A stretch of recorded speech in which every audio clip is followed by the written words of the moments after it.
السلام عليكم ورحمة الله وبركاته. كي دايرين؟ لاباس عليكم؟ نتمنى من الله تكونوا بخير وعلى خير ان شاء الله يا ربي. اليوم غنشارك معكم الطاجين ديال السردين، وهادو هما المكونات ديالو. عندنا جوج حبات ديال الخيزو او الجزر اللي هنا فرمناهم، الزعتر، قزبر ومعدنوس، الثومه مفرومه، الزيت ديال الحار لان ما توجيش عندي لا هريسه لا الحار مطحونه، السردين اللي منظفينه مزيان بالحامض، حبه ديال المطيشه او ديال الطماطم اللي مقطعه رونديلات، بصله حبات هي مقطعه رونديلات، الفلفله بالالوان مقطعه على الطول، وحامضه هي مقطعه على الطول ومحيدين منها النواه ديالها، وجوج حارات، عصير ديال الحامضه، الزيتون، الزيت البلديه وزيت العاديه، زيت الزيتون، توابل، قزبر حبوب مطحون، الابزار، كمون، سكينجبير، خرق ومعلق، وهنا التوابل ديال الحوت او السمك والملحه. هذا هما المكونات ديال الطاجين ديال السردين. والان غندير الشرموله ديال الحوت. غندير الحامض،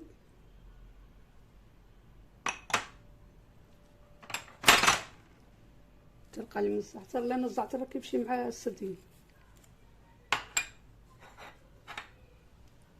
الزيت الحار،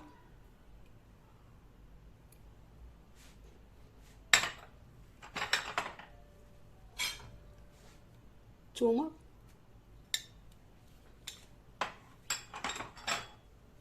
توابل،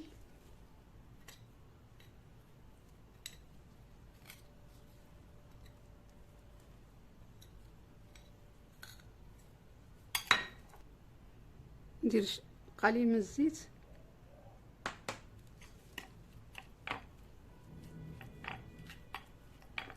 هذه هي الشرموله اللي غنعمرو بها السردين ديالنا.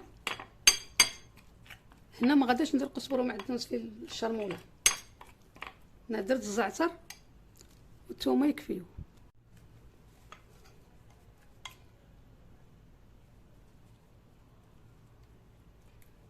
دابا غنعمرو الحوت ديالنا بالشرموله.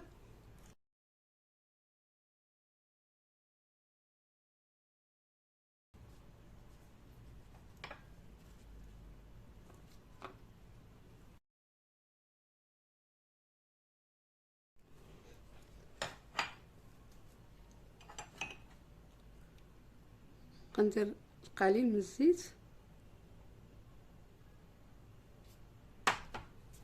غادا ندير خيزو اللي فرمتو.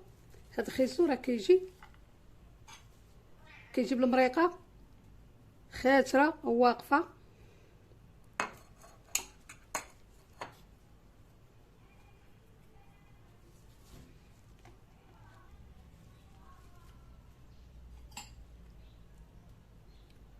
دير الثومه،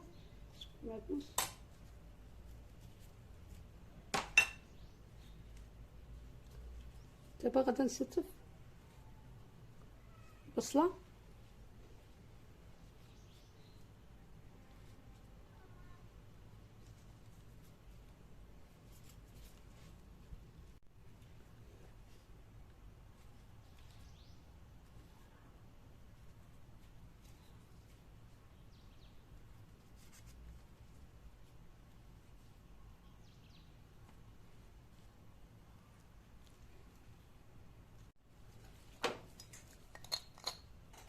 دابا غندير التوابل،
بعد ما زين الطاجين بالخضر، دابا ديك التوابل درت معها واحد معلقه كبيره ديال الماء وغنحاول نوزعها.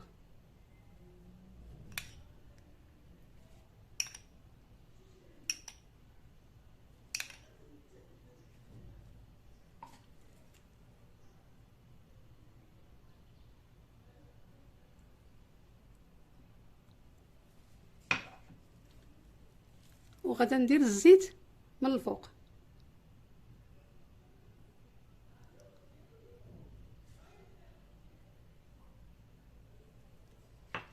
هذا هو الطاجين غنديرو دابا على النار.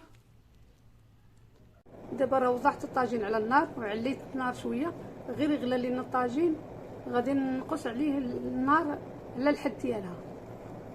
هذا هو شكل الطاجين النهائي ديال السردين اللي حطيت معكم. نتمنى من الله تعجبكم هذه الوصفه وديروها، بالخصوص داك الخيزو اللي بشرنا او الجزر راه كيزيد واحد الحلاوه المريقه، كتجي مريقه واقفه، كيجي زوين بزاف.